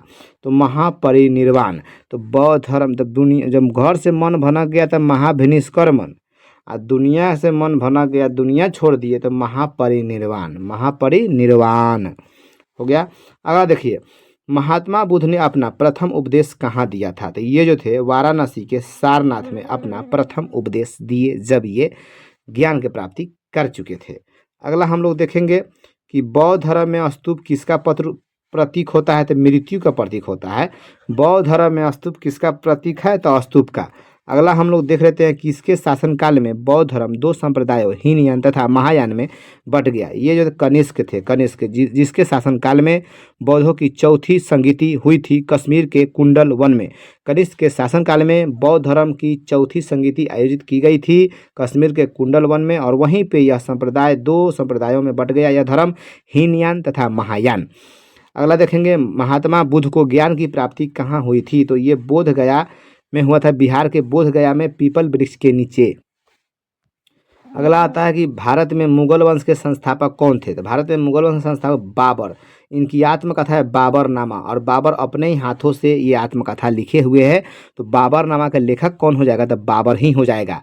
और ठीक है, बाबरनामा का लेखक बाबर। अगला देखेंगे, अकबरनामा के लेखक कौन है? तो अकबरनामा के लेखक अकबर नहीं बल्कि अबुल फजल है। अबुल फजल जो है अकबर का जो है दरबारी इतिहासकार थे, और ये उनके बारे में सब कुछ लिखा करते थे। तो अकबरनामा के लेखक कौन है? अबुल फजल। अगला देखेंगे, अकबरनामा कितने खंडों में विभाजित है? अकबरनामा कितने खंडों में विभाजित है? तो यह जो 3 खंड में विभाजित है अकबरनामा, 3 खंड में। अकबरनामा के तृतीय खंड क्या कहलाता है? तो आइन ए अकबरी। आइन ए अकबरी स्पेशल चर्चित अपना पहचान बना लिया है अलग से। तो अकबरनामा का तृतीय खंड जो है आइन ए अकबरी के नाम से जाना जाता है। और आईने अकबरी के लेखक भी पूछेगा तो क्या हो जाएगा, अबुल फजल। अबुल फजल यहाँ जो हमने दे रखा है, आइन ए अकबरी किसने लिखी है, अबुल फजल। ये भी बहुत बार क्वेश्चन पूछे गए हैं। आगे देखेंगे आइन ए अकबरी कितने भागों में विभाजित है। आइन ए अकबरी जो है 5 भागों में विभाजित है। देखिएगा यहाँ से अकबरनामा 3 खंड में, जबकि आइन ए अकबरी 5 भाग में। अकबरनामा के तीसरे खंड को आइन ए अकबरी कहा जाता है और वही आइन ए अकबरी 5 भागों में बटा हुआ है। अगला है अकबर का वित्त मंत्री कौन था, तो टोडरमल। कौन, टोडरमल। आगे देखते हैं कि तंबाकू का सेवन सर्वप्रथम किस मुगल बादशाह ने शुरू किया, तो अकबर था। अकबर खैनी खाता था। अकबर जो है पढ़ा लिखा नहीं था, वह जो अनपढ़ राजा था, उसको पढ़ने का मौका ही नहीं मिला, काम चलाऊ था, एकदम न के बराबर था। तो वह जो है खैनी खाना जो है शुरू कर दिया था। तो तंबाकू का सेवन सर्वप्रथम किस मुगल सम्राट ने किया, तो अकबर। कौन था वो, अकबर। तंबाकू पर किस शासक ने प्रतिबंध लगाया, तो वह जो था जहांगीर था। इसी का अकबर का पुत्र जहांगीर जब राजा बना तो उसने तंबाकू पर पूर्ण रूप से पूरे भारत में जो है प्रतिबंध लगा दिया। तंबाकू पर किस शासक ने प्रतिबंध लगाया, जहांगीर। अगला देखेंगे कुतुब मीनार का निर्माण किसने आरंभ कराया, कुतुबुद्दीन ऐबक। कुतुबुद्दीन ऐबक। जबकि पूरा कराने का जो श्रेय है वो इल्तुतमिश को दिया जाता है। तो कुतुब मीनार का जो है निर्माण शुरू करा दिया कुतुबुद्दीन ऐबक, लेकिन पूरा कराया था उसका ही दामाद था इल्तुतमिश। आगे जानते हैं दिल्ली से दौलताबाद किस शासक ने अपनी राजधानी परिवर्तित की, तो ये मोहम्मद तुगलक ने दौलताबाद जो है दिल्ली से दौलताबाद राजधानी ले गया। कौन, मोहम्मद तुगलक। अगला आता है कि अकबरनामा मूलतः किस भाषा में लिखा गया, तो ये जो फारसी भाषा में अकबरनामा उसके, या फिर कहा जाए क्या बोलते हैं उसको, अकबरनामा का तीसरा भाग क्या कहलाया है, आइन अकबरी। तो अकबरनामा या आइन अकबरी जो भी है वह जो है किस भाषा में लिखा गया था, फारसी भाषा में, फारसी भाषा में। अगला क्वेश्चन बहुत बार पूछा गया है कि मुगल प्रशासन में जिला को क्या कहा जाता था, तो सरकार बोला जाता था, सरकार। तो मुगल प्रशासन में जिला को क्या कहा जाता था, सरकार। नेक्स्ट हम लोग जान लेते हैं मुगल प्रशासन में जिला किस में बटा हुआ था, तो मुगल प्रशासन में जिला जो है परगना में बटा होता था, परगना में। आगे समझेंगे मुगल काल में तांबे के बने सबसे छोटे सिक्के को क्या कहा जाता था, तो जीतल। क्या कहा जाता था, जीतल। मुगल काल में सबसे बड़े सोने के सिक्के को क्या कहा जाता था, तो संसब, संसब। नेक्स्ट हम लोग देखेंगे मुगल काल में सर्वाधिक चलने वाले सोने के सिक्के को क्या कहा जाता था, तो इलाही, इलाही। आगे जानेंगे किस मुगल बादशाह को आलमगीर के नाम से जाना जाता था, तो वह था औरंगजेब, जिसकी मृत्यु 1707 ईस्वी में हो गई। औरंगजेब की मृत्यु कब हो गई, 1707 ईस्वी में। और औरंगजेब को आलमगीर के नाम से जाना जाता था, इसका जीवनी आलमगीर नामा के रूप में है। अगर आता है हुमायूं की जीवनी किसने लिखी, तो हुमायूं की जीवनी उसकी बहन गुलबदन बेगम ने लिखा, जिसका नाम था हुमायूंनामा। हुमायूंनामा में हुमायूं के बारे में आपको जानकारी मिलता है, हुमायूं की जीवनी है। और हुमायूं को कभी फुर्सत ही नहीं मिला भागने दौड़ने से, तो उसकी बहन जो है उसके बारे में लिखती है, जिसका नाम है उसका गुलबदन बेगम। हुमायूंनामा के लेखक कौन है, गुलबदन बेगम। अगला आता है महाभारत का फारसी अनुवाद किस नाम से जाना जाता है, तो रजनामा। रजनामा महाभारत को फारसी में अनुवादित कर किया गया, जिसका नामकरण रजनामा के रूप में हुआ। अगला आता है दीन ए इलाही किस मुगल बादशाह से संबंधित है, तो अकबर से। अकबर से दीन ए इलाही ने दीन ए इलाही एक नया धर्म चलाया था अकबर ने।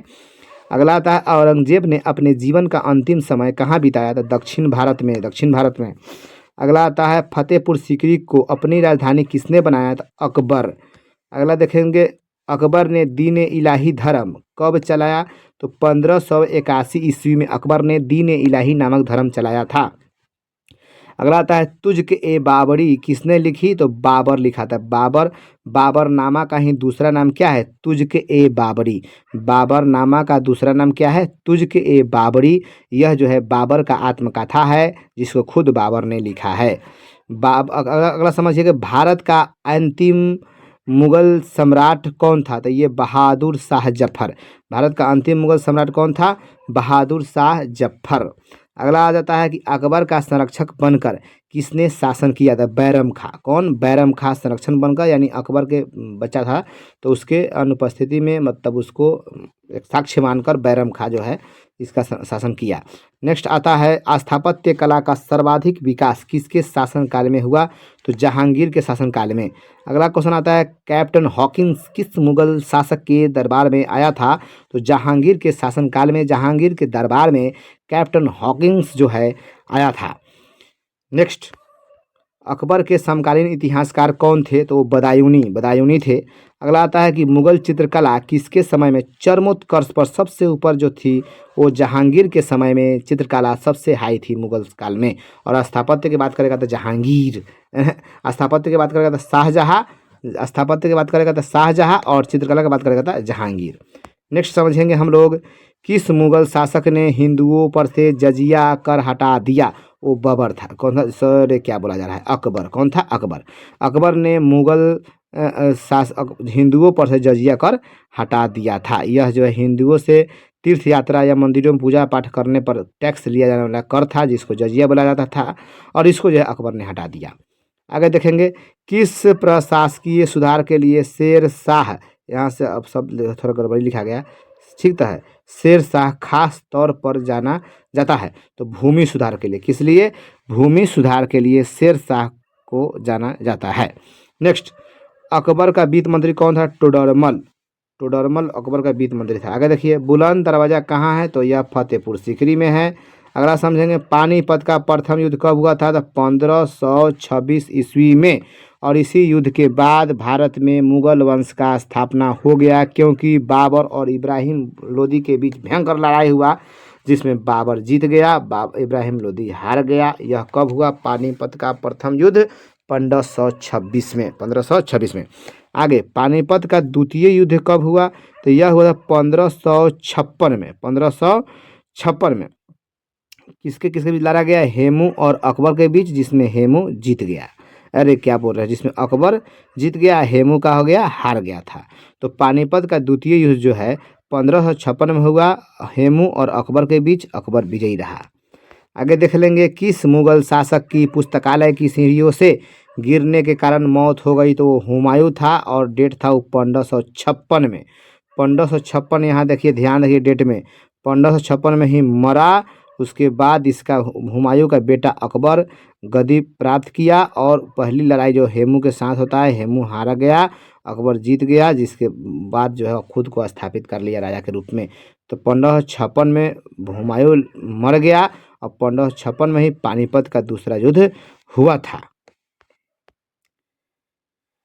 अगला क्वेश्चन आता है कि किसने बाबरनामा को तुर्की से फारसी में अनुवाद किया था?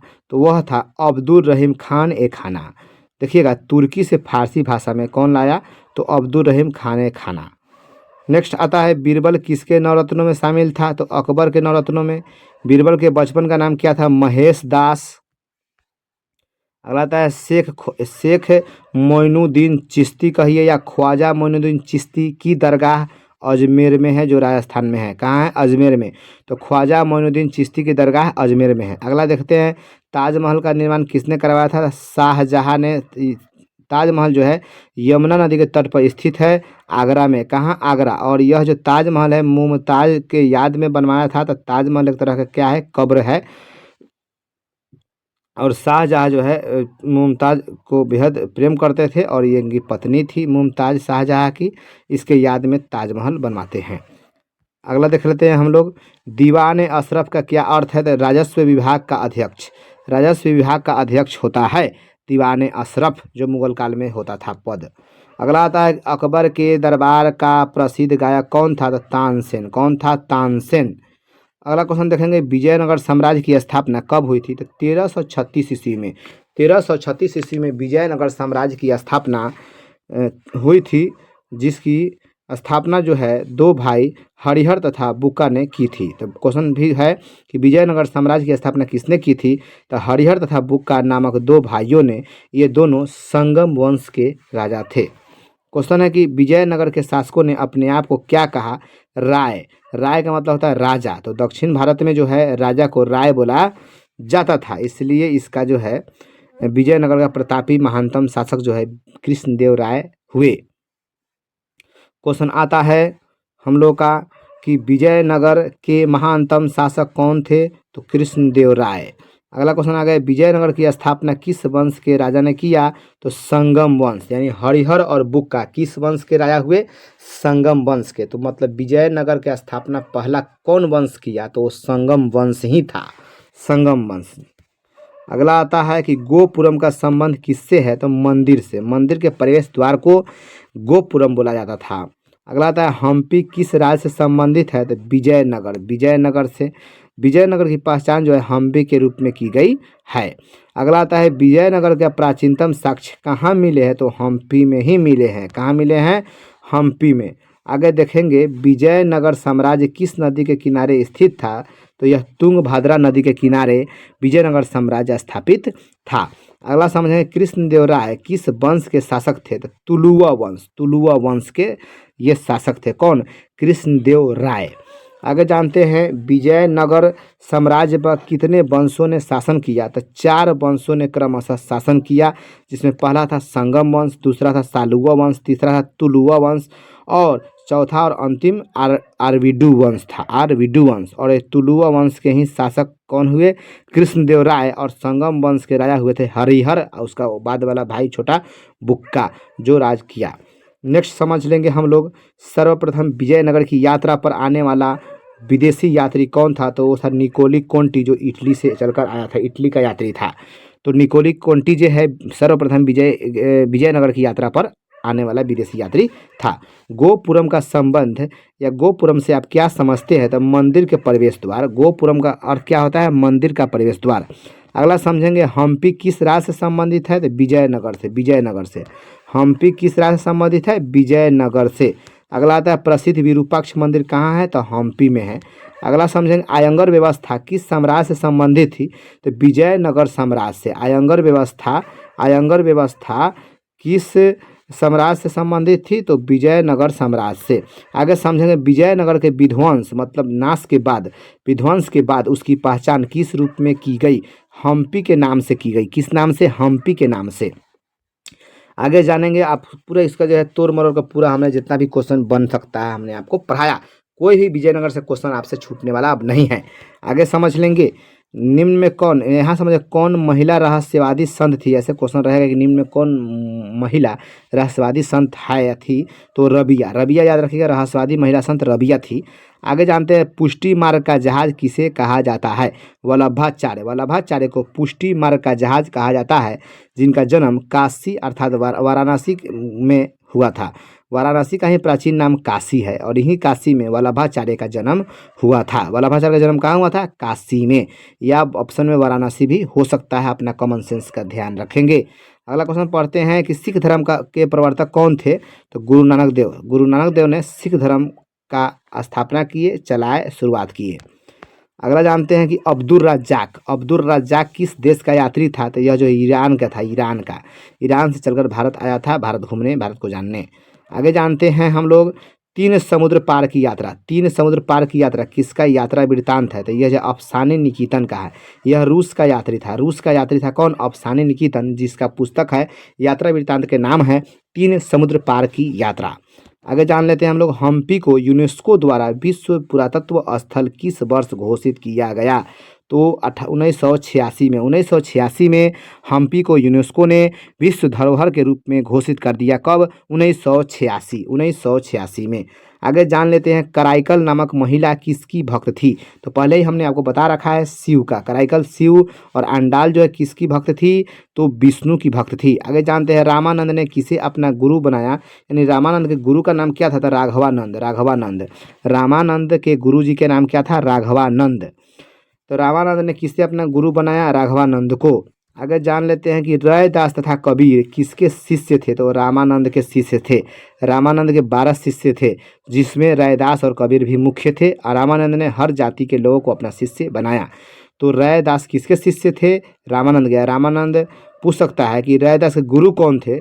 तो रामानंद। या कबीर के गुरु कौन थे? तभी रामानंद। ठीक है। आगे जानते हैं हम लोग, गुरु नानक का जन्म स्थान क्या कहलाता है? तो ननकाना साहिब, ननकाना साहिब। गुरु नानक देव सिख धर्म के प्रवर्तक, जिनका जन्म स्थान ननकाना साहिब कहलाता है। आगे जान लेते हैं हम लोग गुरु नानक देव का जन्म कहाँ हुआ था, तो पाकिस्तान के तलवंडी में। तलवंडी, तलवंडी याद रखिएगा, क्वेश्चन पूछेगा तलवंडी किनका जन्म स्थल है, तो गुरु नानक देव का जन्म स्थल है, जिन्होंने सिख धर्म चलाए थे। अगला आता है कि निजामुद्दीन औलिया की दरगाह कहाँ है, तो दिल्ली में है।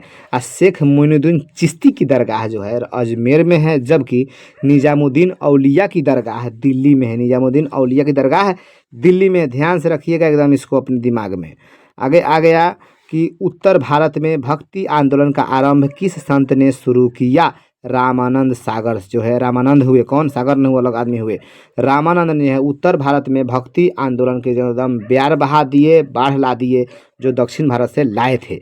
ठीक हो गया। आगे जान लेते हैं हम लोग बीजक में किसका उपदेश संग्रहित है, तो बीजक में कबीर के उपदेश आपको लिखे गए हैं। इनके भाषा को सधोकड़ी भाषा बोला जाता है, क्योंकि इनका भाषा मिक्सिंग हुआ करता था। ये पढ़े लिखे ना होकर भी बहुत बड़े विद्वान साबित हुए। तो बीजक इनके किताब का नाम है, जिसमें इनका उपदेश मिल जाता है। तो बीजक में किसका उपदेश संग्रहित है, कबीर का, कबीर का। आगे जानिएगा, भक्ति आंदोलन को दक्षिण भारत से उत्तर भारत में लाने वाले संत कौन थे, तो रामानंद थे। रामानंद दक्षिण भारत से उत्तर भारत में लाए भक्ति को। चैतन्य महाप्रभु किसके उपासक थे, तो श्री कृष्ण के। आगे जानिए, पाहन पूजे हरि मिले तो मैं पूजू पहाड़, यह किसकी पंक्ति है, तो कबीर का पंक्ति है। किसका है, कबीर का पंक्ति है। आगे जान लीजिए आप लोग, शिव की किसका यात्रा वृत्तांत है, तो यह ह्वेन-सांग का यात्रा वृत्तांत है, जिसे यात्रियों का राजकुमार कहा जाता है, जो चीन से चलकर बौद्ध धर्म की शिक्षा प्राप्त करने के लिए भारत में आए थे। तो शिव की किसका यात्रा वृत्तांत है, ह्वेन-सांग का। आगे जानते हैं किताब उर रेहला, जिसे संक्षिप्त में रेहला भी बोला जाता है, किसका यात्रा वृत्तांत है, इब्न बतूता, इब्न बतूता का। इब्न बतूता ने अपने यात्रा वृत्तांत किस में लिखा है, रेहला में, रेहला, जिसका पूरा नाम है किताब उर रेहला। आगे जानिए, इब्न बतूता किस सुल्तान के शासनकाल में भारत आया था, तो मोहम्मद बिन तुगलक, मोहम्मद बिन तुगलक के शासनकाल में इब्न बतूता भारत आया था। आगे जान लीजिएगा, इब्न बतूता किस देश का यात्री था, मोरक्को का। बहुत बार पूछा गया इस क्वेश्चन को। तो इब्न बतूता किस देश का यात्री था, मोरक्को का था, मोरक्को का। आगे जानिएगा, इब्न बतूता ने अपने यात्रा का विवरण किस भाषा में लिखा है, तो अरबी भाषा में, अरबी भाषा में लिखे हैं। आगे जान लेते हैं, अलबरूनी किसके साथ भारत आया था, तो मोहम्मद गजनी या मोहम्मद गजनवी। तो अलबरूनी जो है मोहम्मद गजनवी के साथ भारत आया था। आगे जान लीजिएगा, अलबरूनी ने भारत पर अपनी यात्रा वृत्तांत किस भाषा में लिखा है, तो ये भी अरबी में ही लिखा है। आगे जान लेते हैं, किताब उल हिंद, जिसका दूसरा नाम तहकीक ए हिंद है, का यात्रा वृत्तांत, मतलब किसका यात्रा वृत्तांत है, तो यह अलबरूनी का है। तो अलबरूनी के यात्रा वृत्तांत का नाम है किताब उल हिंद या तहकीक ए हिंद। तहकीक ए हिंद जो है अलबरूनी के पुस्तक का नाम है, यात्रा वृत्तांत का नाम है। आगे जानते हैं, मध्ययुगीन यात्रियों का सरताज किसे कहा जाता है, मार्को पोलो को। किसको, मार्को पोलो। आगे जान लेते हैं हम लोग, travels in the Mughal empire नामक यात्रा वृत्तांत किसका है, तो फ्रांसिस बर्नियर। फ्रांसिस बर्नियर ने travels in the Mughal empire नामक यात्रा वृत्तांत लिखे हैं। आगे जानते हैं, भारत आने वाला प्रथम पुर्तगाली कौन था, तो वास्को डिगामा। कौन, वास्को डिगामा। आगे जानिए, भारत आने वाला प्रथम यूरोपियन कौन था, तो पुर्तगाली था। प्रथम यूरोप का देश आया भारत में, पुर्तगाली, और वो आदमी कौन था, वास्को डिगामा। अगर देख लेते हैं, संथाल विद्रोह कब हुआ था, तो 1855 ईस्वी में संथाल विद्रोह 1855 हुआ था। और संथाल विद्रोह के नेता कौन थे, सिद्धू कान्हू, सिद्धू कान्हू। आगे जानिएगा, अस्थाई बंदोबस्त कहाँ लागू किया गया था, तो यह जो है बंगाल में लागू किया गया था। अस्थाई बंदोबस्त कहाँ लागू किया था, बंगाल में लागू किया गया था, अंग्रेजों ने लागू किया। अस्थाई बंदोबस्त किससे जुड़ा हुआ था, तो कार्नवालिस, कार्नवालिस ने अस्थाई बंदोबस्त का जो है रूपरेखा तैयार किया था, यही लागू किया था।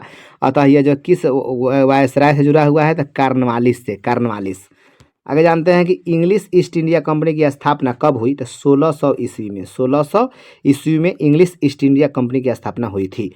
उलगुलान विद्रोह के नेता कौन थे, बिरसा मुंडा। बिरसा मुंडा को उलगुलान भी बुलाया जाता था, इसीलिए इनके द्वारा किए गए विद्रोह को उलगुलान विद्रोह भी कहा जाता है, या मुंडा विद्रोह ही बोला जाता है। तो मुंडा विद्रोह के नेता भी कौन हो जाएंगे, बिरसा मुंडा और उलगुलान का मतलब होता है महान हलचल, महान हलचल लाने वाला। आगे देख लेंगे, कार्नवालिस कोड कब बना था, तो कार्नवालिस कोड जो है 1793 ईस्वी में बना था।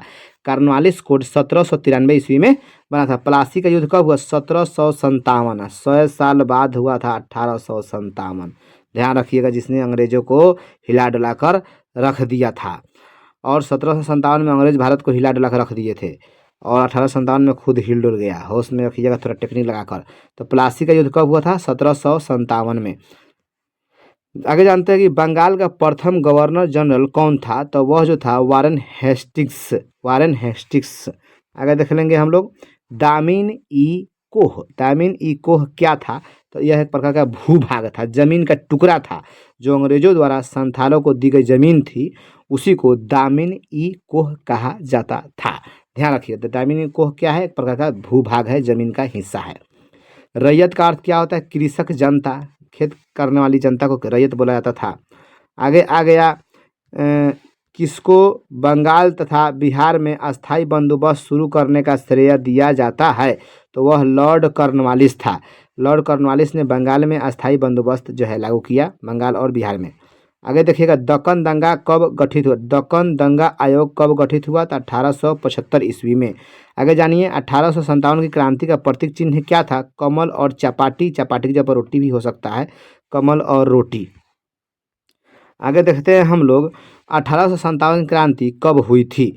तो 1857 की क्रांति जो है 10 मई को शुरू हो गई, जबकि प्लानिंग था 31 मई को प्रारंभ होना था, लेकिन 21 दिन पहले ही यह स्टार्ट हो गया, जिसको असफल होने का एक कारण भी माना जाता है। तो 1857 की क्रांति का आरंभ कब हो गया? आरंभ है 10 मई को। आरंभ होना कब था? 31 मई को होना था, प्लान कर लिया गया था, लेकिन शुरू जो है 21 दिन पहले 10 मई को कर दिया गया। आगे समझिएगा बिहार में 1857 का विद्रोह के प्रमुख नेता वीर कुंवर सिंह थे, जगदीशपुर के आरा जिला में पड़ते हैं। ये जो है वहाँ के जमींदार थे। आगे जानते हैं हम लोग 1857 के विद्रोह के समय भारत का गवर्नर जनरल कौन था? तो लॉर्ड कैनिंग। लॉर्ड कैनिंग के समय ही भारत में 1857 का विद्रोह हुआ था। बहुत बहुत इंपॉर्टेंट ये क्वेश्चन है। तो 1857 के विद्रोह के समय भारत का गवर्नर जनरल कौन था? Lord Canning. नेक्स्ट, पटना में 1857 की क्रांति का नेतृत्व किसने किया था? तो ये जो थे पीर अली थे। कौन थे? पीर अली। यह एक पुस्तक विक्रेता थे जो लखनऊ के थे और पटना में दुकान किए थे किताब का। तो ये जो है जब पटना में आंदोलन शुरू हुआ तो ये उसका नेतृत्व किए। पटना लगा देगा और पटना में 1857 की क्रांति का नेतृत्व के बाद तो पीर अली आप ध्यान रखेंगे। आगे जानते हैं अवध में 1857 की क्रांति का नेतृत्व किसने किया? तो बेगम हजरत महल। आगे है 1857 के गदर को किसने क्रांति कहा? तो ये जो है कार्ल मार्क्स थे। कार्ल मार्क्स ने 1857 के गदर को, विद्रोह को क्रांति नाम दिया था। ये भी क्वेश्चन बहुत बार पूछे जा चुके हैं। अब हम लोग पढ़ेंगे 283 नंबर। रानी लक्ष्मीबाई के अन्य नाम कौन कौन से हैं? तो इनके अन्य नामों में छबीली, मनु तथा मणिकर्णिका विशेष रूप से उल्लेखनीय हैं। तो ये तीनों नाम याद रखेंगे आप लोग। व्यापगत के सिद्धांत का संबंध किससे है? तो व्यापगत मतलब होता है हड़पना। तो व्यापगत के सिद्धांत का संबंध लॉर्ड डलहौजी ने यह सिद्धांत भारत में लागू किया था। 1857 की क्रांति। अगला क्वेश्चन है 1857 की क्रांति के समय इंग्लैंड अर्थात ब्रिटेन का प्रधानमंत्री कौन था?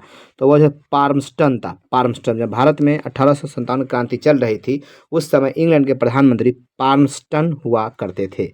अगला आ जाता है भारतीय राष्ट्रीय कांग्रेस की स्थापना कब हुई? था 1885 ईस्वी में। अगला क्वेश्चन 287 नंबर। राज्य हड़प की नीति किसने अपनाई थी? तो लॉर्ड डलहौजी ने। अगला क्वेश्चन 7 द्वीपों का नगर किसे कहा जाता है? मुंबई को 7 द्वीपों का नगर कहा जाता है। गेटवे ऑफ इंडिया कहाँ है? तो यह जो है मुंबई में है। यह 1911 में निर्मित हुआ था। गेटवे ऑफ इंडिया मुंबई में है जो 1911 में निर्मित हुआ। अगला समझते इंडिया गेट अगर पूछा है कहाँ है तो यह नई दिल्ली में है जो 1931 में बनकर तैयार हुआ, लेकिन 21 में शुरुआत हुआ था और 1931 में बनकर तैयार हो गया। अगला है कि भारत में रेलवे की शुरुआत कब हुई थी? तो यह 1853 ईस्वी में हुई थी। यह पहली रेल जो है बम्बई से थाने के बीच में चली थी, जो कब चली? 1853 में। तो भारत में रेलवे की शुरुआत 1853 में हुई थी और कहाँ से कहाँ तक चली? तो बम्बई से थाने के बीच। आगे जान लीजिए भारत की राजधानी कोलकाता से दिल्ली कब स्थानांतरित हो गई? तो यह जो है 1911 में हो गई थी। 1911 में बंगाल विभाजन वापस कर लिया गया। 1905 में अंग्रेजों ने बंगाल के 2 हिस्से कर दिए, पूर्वी बंगाल, पश्चिम बंगाल, और उसका विद्रोह और होता रहा जो विद्रोह नहीं शांत होने पर 1911 में उसको वापस ले लिया गया विभाजन को, लेकिन फिर भी हल्ला गुल्ला मचा ही रहा और शांति उस हल्ला से बचने के लिए अंग्रेज़ों ने अपनी राजधानी शिफ्ट कर दी कहाँ, कलकत्ता से डायरेक्ट दिल्ली में। कब? 1911। तो बंगाल विभाजन जिस साल हुआ था उसी साल ये जो है राजधानी चेंज हुआ था। ध्यान रखेंगे इससे आप घटनाओं से जोड़कर। पुर्तगालियों ने गोवा पर कब अधिकार कर लिया? 1510 में। 1510 में पुर्तगालियों ने गोवा को अपने कब्जे में ले लिया था। अगला जानते हैं गेटवे ऑफ इंडिया किस शैली का उदाहरण है? तो यह जो इंडो सारा सैनिक का उदाहरण है, जिसको गुजराती शैली ही बोला जाता है। तो दोनों में कोई भी ऑप्शन हो आप एकदम दे देंगे जवाब। तो गेटवे ऑफ इंडिया जो है गुजराती शैली में या इंडो सारा सैनिक शैली में है। आगे जानते हैं अमार कथा नामक पुस्तक की लेखिका कौन है? तो विनोदिनी दास। अगला क्वेश्चन है कि कलकत्ता में सर्वोच्च न्यायालय की स्थापना कब की गई? तो 1773 या ऑप्शन में 74 है तो आप 1774 भी दे मार सकते हैं, कोई एक ऑप्शन आपको मिलेगा। तो 1773 ईस्वी में कलकत्ता में सर्वोच्च न्यायालय की स्थापना की गई। विक्टोरिया टर्मिनस किस स्थापत्य शैली का उदाहरण है? तो नव गौथिक शैली में। अगला क्वेश्चन है कि अखिल भारतीय स्तर पर पहली जनगणना कब की गई थी? तो 1872 में। अगला क्वेश्चन है कि फोर्ट विलियम किस शहर में स्थित है? तो यह जो है कोलकाता में स्थित है। अगला क्वेश्चन है महात्मा गांधी दक्षिण अफ्रीका से भारत कब वापस आए? तो 1915 में स्वदेश आए दक्षिण अफ्रीका से भारत। अगला जानते हैं कि महात्मा गांधी के बचपन का नाम क्या था? मन्नू। महात्मा गांधी के बचपन का नाम क्या था? मन्नू। अगर चलेंगे दिल्ली चलो का नारा किसने दिया? सुभाष चंद्र बोस। अगला क्वेश्चन 1917 में गांधी जी ने चंपारण किसके अनुरोध पर आए थे? तो राजकुमार शुक्ल के अनुरोध पर महात्मा गांधी चंपारण की धरती पर यहाँ के किसानों को नील की खेती से मुक्ति दिलाने के लिए 1917 में आए थे। अगला देखते हैं गांधी जी के राजनीतिक गुरु कौन थे? तो गांधी जी के राजनीतिक गुरु गोपाल कृष्ण गोखले थे, गोपाल कृष्ण गोखले। अगला देखते हैं सविनय अवज्ञा आंदोलन का आरंभ किसने किया? तो गांधी जी ने किया था। अगला क्वेश्चन समझिए पूना समझौता या पूना पैक्ट किस वर्ष हुआ था? यह जो है 1932 में हुआ था। गांधी जी और भीमराव अंबेडकर के बीच में पूना पैक्ट या पूना समझौता 1932 में हुआ। आगे समझते हैं महात्मा गांधी ने पहला किसान आंदोलन कहाँ शुरू किया था? तो बिहार के चंपारण के धरती से। बिहार के चंपारण से गांधी जी ने पहला किसान आंदोलन शुरू किया जिसमें वे सफल रहे। अगला क्वेश्चन है दांडी या डांडी किस राज्य में स्थित है? तो गुजरात में स्थित है, जहाँ पे नमक बनाकर गांधी जी ने नमक कानून भंग किया था, दांडी। आगे देखेंगे स्वराज पार्टी के संस्थापक कौन थे? तो मोतीलाल नेहरू और चित्तरंजन दास। मोतीलाल नेहरू जो है जवाहरलाल नेहरू के पिता थे। चित्तरंजन दास को संक्षिप्त में CR दास भी बोला जाता है। आगे जानिएगा भारत छोड़ो आंदोलन किस वर्ष आरंभ हुआ? तो यह जो है 1942 में शुरू हुआ था, भारत छोड़ो आंदोलन 1942 में। अगला क्वेश्चन है जालियांवाला बाग हत्याकांड कब हुआ था? तो यह जो है 13 अप्रैल 1919 को पंजाब के अमृतसर में हुआ था, जिस पर गोली जो है जनरल और डायर ने चलाई थी। यह कब हुआ था? 13 अप्रैल 1919। आगे जानिएगा जालियांवाला बाग हत्याकांड की जांच के लिए कौन सा आयोग गठित किया गया था? तो यह हंटर आयोग है। अगला क्वेश्चन है कि अंग्रेजों ने बंगाल विभाजन की घोषणा किस वर्ष की थी? तो 1905 में घोषणा कर दी और 1911 में वापस कर ली, लेकिन इन्होंने नफरत का बीज जो है बो दिया था। तो अंग्रेजों ने बंगाल विभाजन की घोषणा 1905 में की। अब क्वेश्चन पूछेगा बंगाल विभाजन कब वापस कर लिया गया? तो 1911 में वापस कर लिया गया। आगे जान लीजिएगा अंग्रेजों के किस कानून को भारतीयों ने काला कानून कहकर विरोध किया? तो यह जो है रौलट एक्ट था। क्या था? रौलट एक्ट, जो 1919 में पारित हुआ था। अगला question my experiment with truth किसकी आत्मकथा है? तो महात्मा गांधी के आत्मकथा का नाम ही ये है, माई एक्सपेरिमेंट्स विथ ट्रूथ, सत्य के साथ मेरे प्रयोग, जिसका हिंदी नाम हुआ। अगला क्वेश्चन जानिएगा स्वराज पार्टी की स्थापना कब हुई? तो 1923 में। 1923 में इलाहाबाद में। स्थापना कौन किए थे? मोतीलाल नेहरू, CR दास मतलब चित्तरंजन दास। कब किए? 1923 में। कहाँ? आता इलाहाबाद में। कहाँ? इलाहाबाद में। आगे देखेंगे भारत में अल हिलाल नामक पत्रिका का प्रकाशन किसने किया? तो अबुल कलाम आज़ाद। आगे समझेंगे साइमन कमीशन भारत कब आया था? 1928 में। 1928 में साइमन कमीशन भारत आया था। आगे जानिए गांधी जी ने असहयोग आंदोलन किस वर्ष आरंभ किए? तो 1920 में गांधी जी ने असहयोग मतलब न सहयोग वाला जो आंदोलन जो है 1920 में आरंभ किए थे। आगे जान लेते हैं हम लोग, जय हिंद का नारा किसने दिया? सुभाष चंद्र बोस। अगर समझिएगा, हम लोग अब मॉडर्न हिस्ट्री में आ गए हैं, लास्ट हो रहा है। भारतीय राष्ट्रीय कांग्रेस के प्रथम अधिवेशन की अध्यक्षता किसने की थी? तो ये थे व्योमेश चंद्र बनर्जी।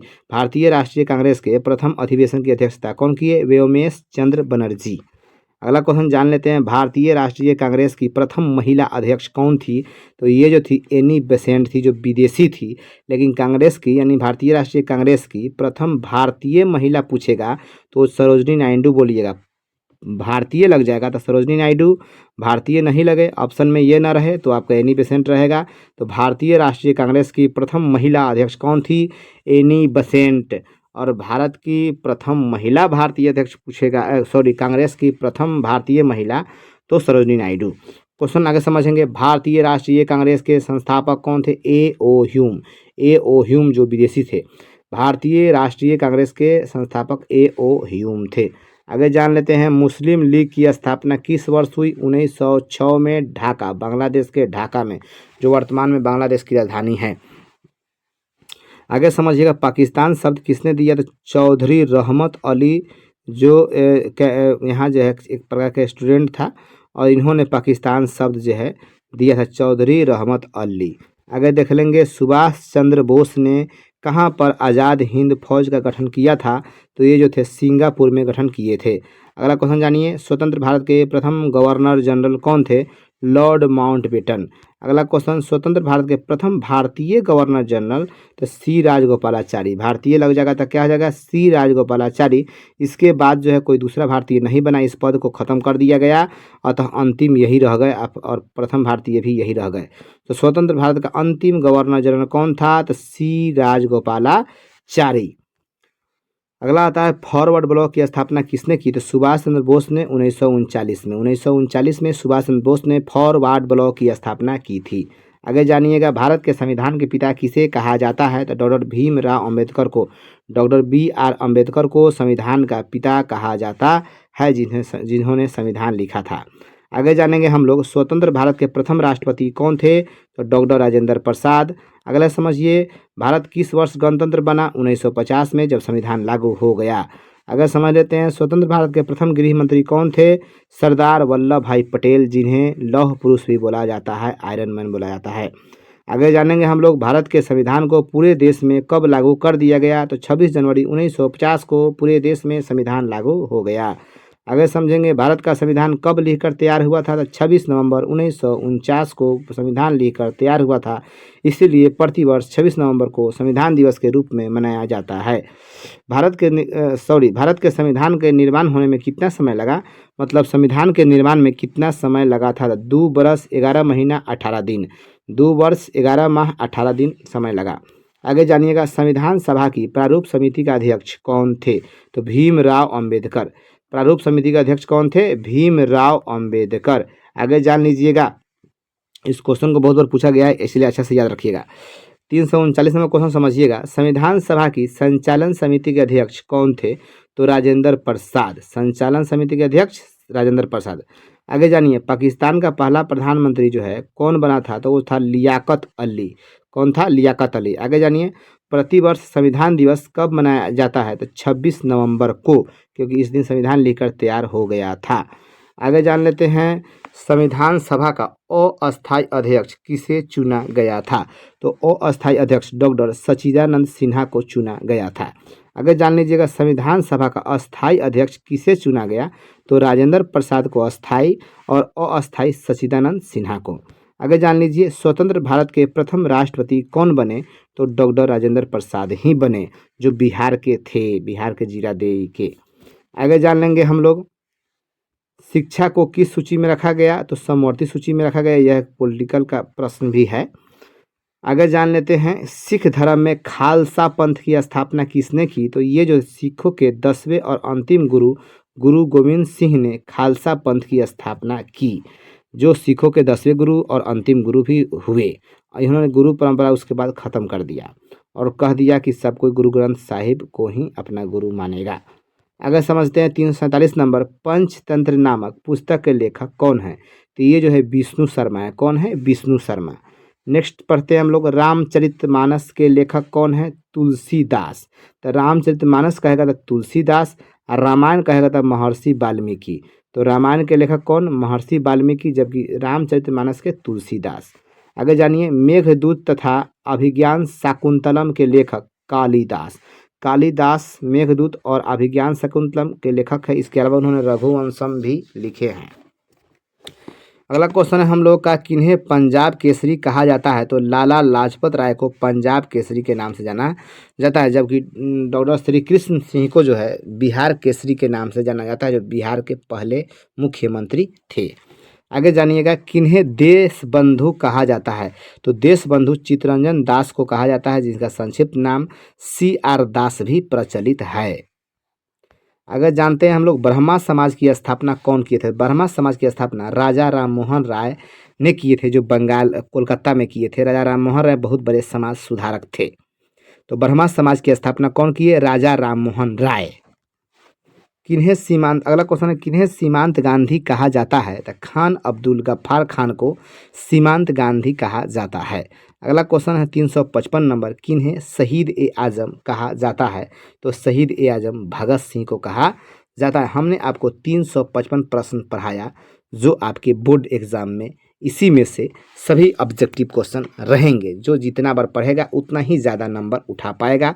इसका PDF हम आपको इस नंबर पर जो है सेंड करेंगे। आपको जो है हाय लिखना है और यहाँ से PDF लिख देना है कि ठीक है, यहाँ PDF लिखना है, हाय सर आप लिख सकते हैं, और वहाँ आपको जो है इस नंबर पर कनेक्ट करना है व्हाट्सएप पर, और आपको वहाँ पे हम इसका जो है PDF एकदम छोटे फॉर्म में करके भेज देंगे, सजाया हुआ है। और वहाँ अपना किसी भी नज़दीकी दुकान में फोटो कॉपी की दुकान से आप इसका PDF निकला कर एक दो बार वहाँ से भी अपना देख लेंगे। 2 पेज मुश्किल से आएगा। तो धन्यवाद, हमने आपको ये अपने हमारे साथ इतना समय दिया और अपने पढ़ा। तो चलिए हम लोग फिर मिलेंगे दूसरे सब्जेक्ट के साथ। तब तक के लिए जय हिंद।